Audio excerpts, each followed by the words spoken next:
Assalamualaikum warahmatullahi wabarakatuh, sahabat Islam semuanya.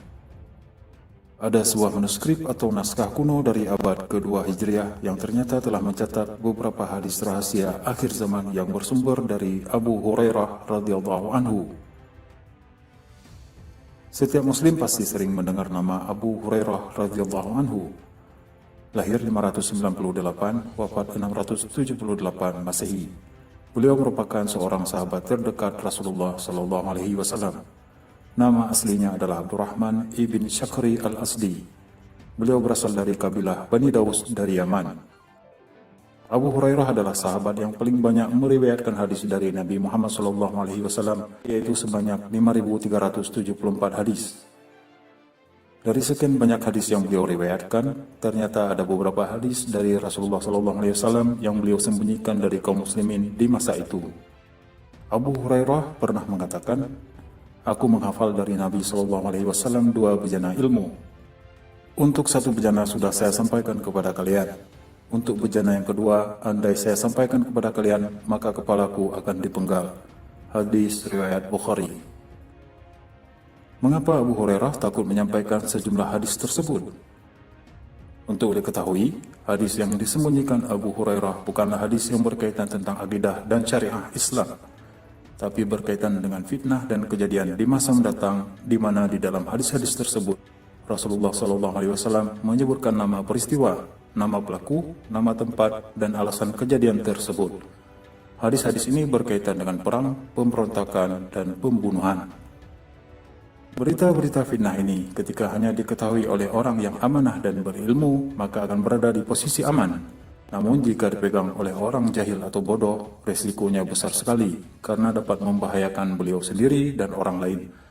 Kemudian juga dapat menimbulkan huru-hara, maraknya fitnah kepada orang yang tidak bersalah, perpecahan dalam tubuh kaum muslimin, dan lain sebagainya. Al-Hafiz Ibnu Hajar menyebutkan pendapat, kemungkinan yang dimaksud dengan ilmu yang disembunyikan adalah informasi terkait tanda-tanda kiamat. Terjadi perubahan besar dan kekacauan di akhir zaman, sehingga jika disampaikan akan diingkari oleh orang yang tidak bisa menerimanya dan ditolak oleh orang yang tidak menyadarinya. Namun ternyata menjelang wafatnya, Abu Hurairah memberi sedikit informasi kepada orang-orang dekatnya dari kalangan tabi'in, yaitu generasi kedua setelah Rasulullah, tentang hadis yang beliau pendam dalam hati selama hidupnya. Nah, yang mengejutkan, di Perpustakaan Nasional Turki di Istanbul tersimpan sebuah manuskrip langka dari abad kedua Hijriah yang ditulis oleh salah seorang tabi'ut tabi'in, yaitu generasi ketiga setelah Rasulullah yang berasal dari Syam. Manuskrip itu sendiri berjudul Salam wa Harb fi Akhir Zaman Ar-Rab. Nah, yang benar-benar menakjubkan adalah di dalam manuskrip ini ternyata telah tertulis secara gamblang terjadinya beberapa peristiwa besar dunia, lengkap dengan nama-nama tokoh pelaku utamanya. Di sini kita hanya akan membahas beberapa kutipan saja. Kutipan sesuai terjemahan aslinya sebagai berikut. Perang akhir zaman adalah perang dunia, yakni kali ketiga sesudah 2 perang besar sebelumnya. Banyak sekali yang mati di dalamnya. Perang dikobarkan oleh seorang laki-laki yang merupakan kucing besar di negeri gelas dan mahkota di kepala. Teks tak dapat terbaca lagi. Sementara perang kedua dikobarkan oleh seorang laki-laki yang nama panggilannya adalah Tuan Besar, dan seluruh dunia memanggilnya Hir. Teks tak dapat terbaca lagi. Maka Abu Hurairah pun berkata, dalam rangkaian hitungan hijrah sesudah 1300 tahun, dan mereka mengikat perjanjian yang di situ Raja Rum melihat bahwa perang semesta dunia pasti terjadi. Allah menghendaki terjadinya perang, dan waktu tidak berjalan tanpa perjanjian dan perjanjian. Lalu berkuasalah seorang laki-laki dari negeri yang bernama Jerman, bernama Al-Hir. Ia ingin menguasai seluruh dunia, memerangi semua bangsa di negeri-negeri salju dan kebaikan. Ia bergerak dengan murka Allah sesudah beberapa tahun api menyala. Ia ingin membunuh rahasia Arush atau Arus. Dalam perang itu keluar seorang ratu dunia, pelaku makar dan pelacur, namanya Amerika. Ia menggoda dunia waktu itu dalam kesesatan dan kekafiran. Sementara itu Yahudi di dunia saat itu berada di tempat yang paling tinggi. Mereka menguasai seluruh Al-Quds dan Al-Madinah Al-Muqaddasah, kota yang disucikan. Di tanah Isra dan Mi'raj terjadi perang dunia yang di situ Al-Mahdi memberi peringatan kepada orang-orang kafir bila mereka tidak mau keluar. Maka orang-orang kafir dunia berkumpul untuk memerangi Al-Mahdi dalam pasukan sangat besar yang belum pernah dilihat sebelumnya. Dalam kelompok kekuatan Yahudi, Al-Khazar dan Bani Israel masih terdapat pasukan lain yang tidak diketahui jumlahnya. Al-Mahdi melihat bahwa siksa Allah sangat mengerikan dan bahwa janji Allah benar-benar telah datang dan tidak dapat diakhirkan lagi. Kemudian Allah melempari mereka dengan lemparan yang dahsyat. Bumi, lautan, dan langit terbakar untuk mereka, dan langit menurunkan hujan yang sangat buruk. Seluruh penduduk bumi mengutuk orang kafir dunia, dan Allah mengizinkan lenyapnya seluruh orang kafir di perang Dajjal. Dan perangnya terjadi di negeri Syam dan kejahatan ... Teks terhapus. Sejumlah riwayat dari Abu Hurairah tersebut merupakan peristiwa yang terjadi di abad ke-20 dan seterusnya. Bayangkan saja, riwayat ini banyak mengandung kata-kata asing bagi orang Arab masa itu, seperti Al-Hir dan Jerman, Hitler dan Jerman, kemudian Ar-Rush, Rusia, Amerika Serikat, dan Al-Khazar. Seandainya isi manuskrip tersebut adalah 100% benar berasal dari perkataan Abu Hurairah, maka wajar beliau tidak sembarangan mengatakannya kepada siapapun pada zaman itu, karena dampaknya akan terjadi saling curiga, tuduh-menuduh, dan kekacauan di tubuh kaum muslimin sendiri. Namun beda halnya jika diungkapkan pada akhir abad ke-20 atau abad ke-21 seperti saat ini, di mana kita langsung dapat menunjukkan yang mana saja pihak-pihak yang dimaksudkan dalam manuskrip tersebut.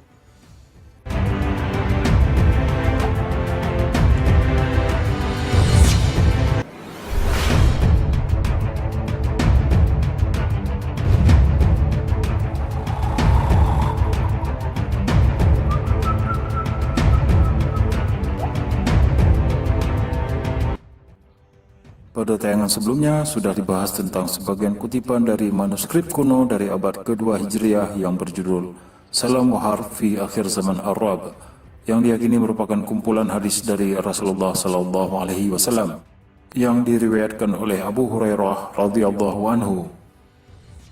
Sejumlah hadis ini merupakan hadis yang tak pernah disampaikan oleh Abu Hurairah pada saat beliau hidup dan baru disampaikannya menjelang beliau wafat. Nah, pada tayangan kali ini, kita lanjutkan membahas beberapa kutipan dari manuskrip tersebut yang berkaitan dengan makar di Timur Tengah yang terjadi pada abad ke-20 hingga 21. Kutipan sesuai terjemahan aslinya sebagai berikut. Abu Hurairah radhiyallahu anhu menjelang maut berkata, dalam rangkaian hijrah sesudah 1300 tahun, terhitung 5 atau 6, Mesir diperintah oleh seorang laki-laki yang dipanggil dengan Nasir, yang disebut bangsa Arab sebagai sang pemberani dari Mesir. Allah membuatnya hina dalam perang, dan ia tidak memperoleh kemenangan. Kutipan ini menyebutkan nama Nasir yang berasal dari Mesir. Insya Allah yang dimaksudkan dalam kalimat tersebut adalah Gamal Abdel Nasir, mantan Presiden Mesir. Gamal merupakan sahabat karib dari Presiden pertama Indonesia, Insinyur Soekarno. Dia merupakan bekas tentara Mesir yang terlibat dalam perang Arab-Israel pada tahun 1948. Sama halnya dengan Mustafa Kemal Atatürk, Gamal adalah seorang sekularis. Musuh utamanya adalah Ikhwanul Muslimin. Dia terlihat berwibawa di depan negara-negara Arab dengan terus-menerus berpura-pura menggertak negara-negara Barat dan Israel. Namun semua hanya gertak sambal belaka. Timur Tengah justru bertambah membara sejak kehadirannya. Kemudian Allah menghendaki Mesir memperoleh kemenangan di bulan-bulan yang mereka cintai, dan itu adalah untuknya. Mesir diterima sebagai pemelihara Al-Bait dan Arab dengan seorang laki-laki bernama Sada, ayahnya Anwar. Akan tetapi ia berdamai dengan pencuri Masjid Al-Aqsa di negeri Al-Hazin. Kata Sada yang dimaksud di sini insya Allah adalah Presiden Mesir ketiga bernama Anwar Sadat. Anwar Sadat mengembalikan kembali ruh Islam dalam kehidupan berbangsa di negara Mesir. Gerakan-gerakan Islam yang sebelumnya dibredel oleh Gamal Abdel Nasir diizinkan untuk eksis kembali. Harapan negara-negara muslim di seluruh dunia membumbung tinggi ketika melihat Anwar Sadat memimpin koalisi Mesir, Suriah, dan Libya menyerang Israel dalam perang Yom Kippur. Walaupun akhirnya kalah, namun nama Anwar Sadat menjadi harum di kalangan muslimin seluruh dunia saat itu. Namun tiba-tiba saja, Anwar Sadat melakukan perjanjian damai dengan Israel dan menyerahkan Yerusalem ke tangan Israel. Sadat berkhianat kepada Palestina. Hal ini masih dianggap sebagai pengkhianatan terbesar di Timur Tengah hingga saat ini.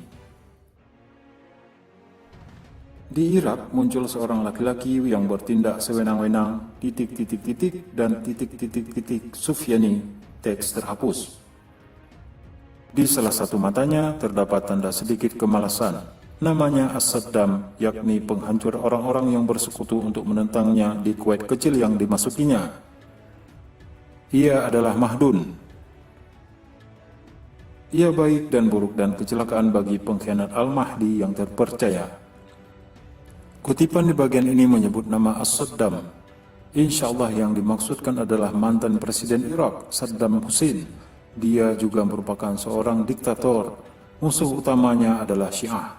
Keberaniannya menginvasi Kuwait membuatnya harus berperang dengan Amerika Serikat, Inggris, dan sekutunya dalam Perang Teluk. Irak berperang sendirian melawan mereka, tak ada negara muslim lain yang berani menolongnya. Namun, kutipan tentang Saddam Hussein dalam manuskrip ini tidak begitu jelas. Apakah dia sosok yang baik atau sosok yang buruk?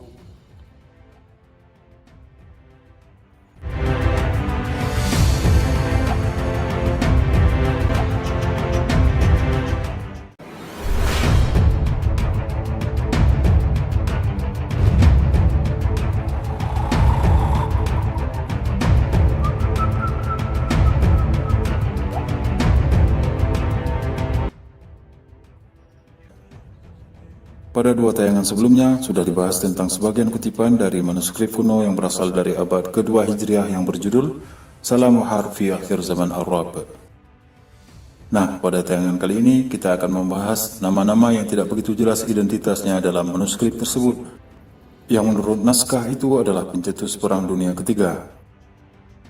Kutipan sesuai terjemahan aslinya sebagai berikut.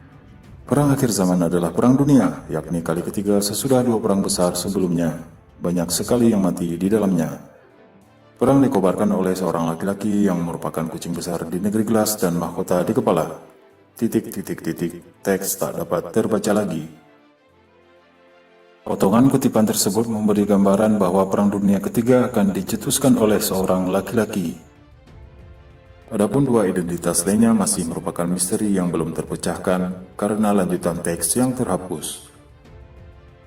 Baiklah, kita coba untuk mencari makna untuk dua identitas ini. Pencetus perang adalah kucing besar. Lokasi perang di negeri gelas. Kami sudah mengumpulkan beberapa referensi terkait dengan sosok yang disebut sebagai kucing besar atau macan atau yang sejenis. Mulai dari nama panggilan sehari-hari, gelar, ataupun dari daftar kode nama rahasia para presiden di dunia.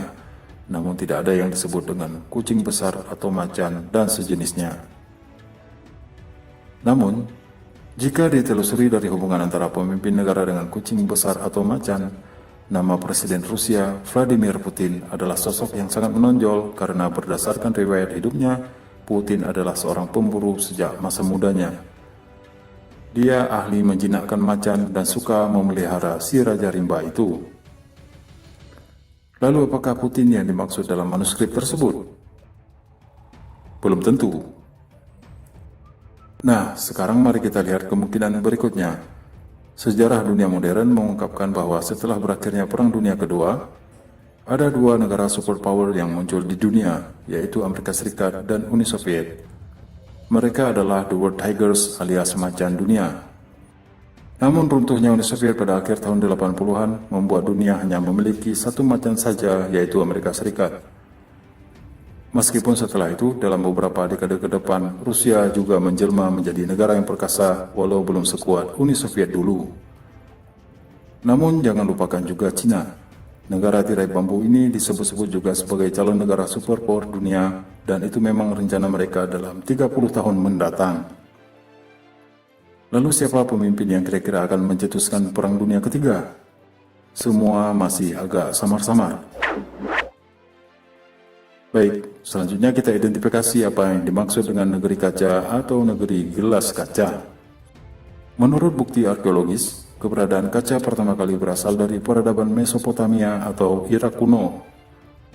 Namun sejarawan Romawi kuno Pliny menyatakan bahwa pedagang Fenisia telah membuat gelas pertama di wilayah Suriah sekitar tahun 5000 sebelum Masehi. Jadi kemungkinan yang dimaksud negeri kaca atau gelas kaca dalam manuskrip tersebut adalah Suriah. Dan memang benar, negeri Syam, Suriah, Palestina, dan sekitarnya adalah negeri perang akhir zaman seperti yang dinyatakan dalam hadis. Sesungguhnya benteng kaum muslimin di hari perang besar terjadi berada di Guta, berada di samping kota yang disebut Damaskus. Ia adalah kota terbaik yang ada di Syam. Hadis riwayat Ahmad. Dari dua identitas yang sudah dibahas, untuk identitas pertama yaitu kucing besar, semua dugaan masih samar-samar. Sedangkan untuk identitas kedua, kemungkinan yang dimaksud dengan negeri gelas atau gelas kaca adalah negeri Syam. Terlepas dari benar atau tidaknya bahwa manuskrip ini merupakan catatan dari wasiat Abu Hurairah sebelum beliau wafat, namun isi dari manuskrip yang berasal dari abad kedua Hijriah ini dengan tepat memperkirakan peristiwa yang terjadi 13 abad kemudian. Bagaimana menurut pendapat Anda? Atau Anda mungkin punya referensi lain?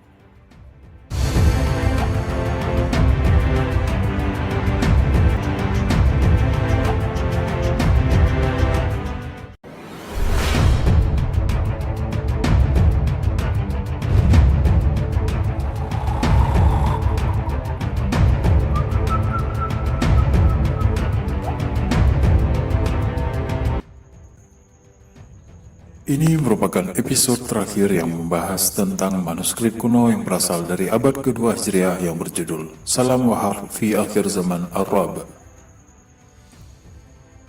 Perang akhir zaman merupakan perang terakhir dalam sejarah umat manusia. Tanda-tanda perang ini sudah dekat adalah saat terjadinya fitnah sara atau fitnah harta kekayaan. Hal ini sesuai dengan potongan hadis Rasulullah SAW. Dari Abdullah ibnu Umar bahwasanya suatu ketika kami duduk-duduk di hadapan Rasulullah SAW memperbincangkan soal berbagai fitnah. Beliau banyak bercerita mengenainya. Kemudian fitnah sara, kotoran atau asapnya berasal dari bawah kaki seseorang dari ahlul baitku. Ia mengaku dariku, padahal bukan dariku, karena sesungguhnya waliku hanyalah orang-orang yang bertakwa. Hadis riwayat Abu Daud. Apakah fitnah sara itu dan kapan terjadinya? Menurut Imam Ali Al-Qari, fitnah sara yang dimaksud adalah nikmat yang menyenangkan manusia berupa kekayaan, kesehatan, keselamatan dari musibah dan bencana. Fitnah ini disambungkan dengan sara karena terjadinya disebabkan oleh adanya berbagai macam kemaksiatan karena kehidupan yang mewah dan bermegahan, atau karena kekayaan tersebut menyenangkan musuh. Terjadinya fitnah sara ini diawali oleh seorang yang secara nasab bersambung kepada Rasulullah SAW. Namun, perilakunya yang menyebabkan bencana ini menjadikannya tidak bisa dianggap sebagai bagian dari wali Rasulullah SAW, karena wali beliau hanyalah orang-orang yang bertakwa semata. Siapakah orang tersebut? Menurut Syekh Amin Jamaluddin, orang yang memulai terjadinya fitnah sara adalah Saddam Hussein. Saddam Hussein mengaku sebagai Ahlul Bait, padahal dalam kenyataannya tidak ada hubungan nasab antara Saddam dengan Rasulullah SAW. Dan peperangan di sebuah negeri yang lebih kecil daripada tulang ekor yang menghimpun semua penduduk dunia seakan-akan ia adalah negara paling kaya yang sedang berpesta pora. Pemimpin di negeri itu menyerahkan panjinya kepada seorang pemimpin kejahatan yang datang dari pantai nun jauh di barat sebagai awal proses berakhirnya zaman. Maka, pemimpin kejahatan itu mengumpulkan semua suaranya dari seluruh dunia, mengembalikan singgasana sang raja, menghancurkan Irak dalam pembantaian-pembantaian yang merupakan permulaan berakhirnya zaman. Ada beberapa hal yang teridentifikasi dari kutipan manuskrip tersebut. Perang Teluk yang terjadi pada tahun 1990 dipicu oleh Saddam Hussein yang menginvasi Kuwait karena masalah sengketa minyak. Negeri yang lebih kecil dari tulang ekor yang dimaksud dalam manuskrip itu adalah Kuwait. Emir Kuwait saat itu, Jaber al-Sabah, meminta tolong pada Amerika Serikat. Pemimpin kejahatan yang dimaksud dalam manuskrip tersebut adalah George Bush Senior. Koalisi Amerika Serikat dan sekutunya yang berjumlah lebih dari 30 negara yang disebut sebagai pasukan multinasional menghancurkan Irak dan membuat Saddam Hussein mengalami kekalahan, walaupun pasukan sekutu juga mengalami kerugian yang masif. Dari Abdullah ibnu Umar ibnu As, ia berkata, "Jika kamu melihat atau mendengar seorang laki-laki dari keturunan Jababirah di sebuah negara, ia mempunyai kekuasaan yang dikalahkan, kemudian ia melarikan diri kepada orang-orang Romawi, maka itu adalah awal dari berbagai malhamah. Orang-orang Romawi akan mendatangi orang-orang Islam." Kitab Al-Fitan Nu'aim bin Hamad. Hadis ini bercerita tentang Emir Kuwait yang dikalahkan Saddam Hussein lalu meminta pertolongan pada Amerika Serikat. Sejak Perang Teluk berakhir, Amerika Serikat dan sekutunya selalu menjadikan Timur Tengah sebagai target utamanya, terutama masalah penguasaan minyak bumi. Kebijakan ini juga diteruskan oleh Bill Clinton, George Bush Jr., Barack Obama, dan Donald Trump. Dapat kita simpulkan dari pembahasan manuskrip tersebut bahwa gerbang awal terjadinya Malhamah Kubra sudah terbuka, yaitu dengan telah terjadinya fitnah Sara, yaitu Perang Teluk. Bagaimana menurut pendapat Anda? Atau Anda punya referensi lain? Wallahu a'lam bishawab.